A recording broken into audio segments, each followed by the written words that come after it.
Argentina Spain বিশ্বকাপ ফাইনালের উত্তেজনা যেন এখনও শেষ হয়নি।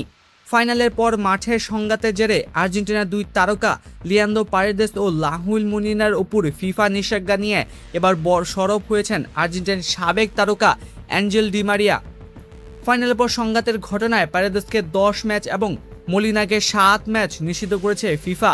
এছাড়া থিয়াগো আলমাদা পেয়েছেন 1 ম্যাচ এবং সহকারী কোচ রবার্তো আয়ালা পেয়েছেন 3 ম্যাচের নিষেধাজ্ঞা। স্পেনের গাবিও পেয়েছেন 1 ম্যাচের নিষেধাজ্ঞা।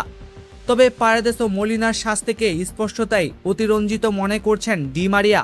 তার মতে সংঘাতে জড়ানোর জন্য শাস্তি হওয়া স্বাভাবিক, কিন্তু এত বড় নিষেধাজ্ঞা কোনোভাবেই যুক্তিসঙ্গত নয়। শুধু ডি মারিয়াই নন, ফিফার সিদ্ধান্তের বিরুদ্ধে আপিলের প্রস্তুতি নিচ্ছে আর্জেন্টিনা ফুটবল অ্যাসোসিয়েশনও।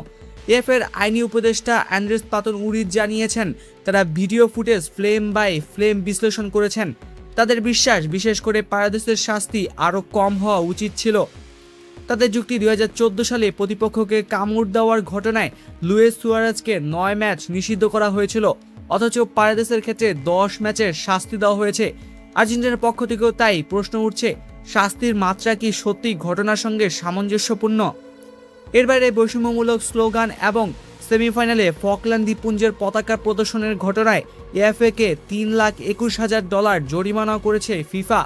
সব মিলিয়ে এখন আর্জেন্টিনার সবচেয়ে বড় প্রশ্ন একটাই, পারেদেস ও মলিনার অপরাধ কি সত্যি এত বড় ছিল যে এমন কঠোর শাস্তি পেতে হবে? বিশ্বকাপ শেষ হলো, এই বিতর্ক যে এখনও শেষ হয়নি সেটাই যেন আরও একবার স্পষ্ট করে দিলেন অ্যাঞ্জেল ডি মারিয়া।